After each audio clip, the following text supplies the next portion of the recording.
ओए छोटे, जी क्या कर रहे हो इधर? बैठे हैं। क्यों स्कूल नहीं गए?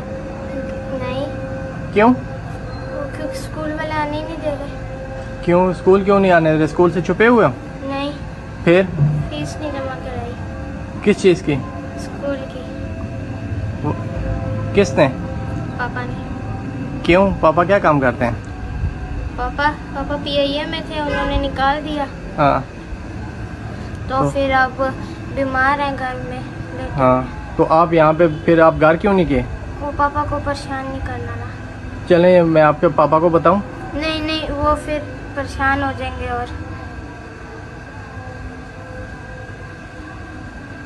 तो सुबह से बैठे हो? किस टाइम बैठे हो? सुबह तो स्कूल वाले क्या कह रहे हैं? मेरे जब तक आप फीस नहीं जमा कराओगे तब तक नहीं आने देंगे। तो कितने महीने की फीस है? 3 महीने की। और ये कौन है? मेरा छोटा भाई। बेटा आपका क्या नाम है? हैं?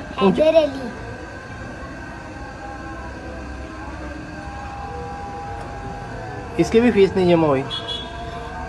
हैदर, पैसे ही नहीं है तो फीस किधर से जमा कराएं? क्या चीज़? पैसे ही नहीं है तो फीस किधर से जमा कराएं? पापा क्या काम करते थे? पीआईए में होते थे, उन्होंने निकाल दिया।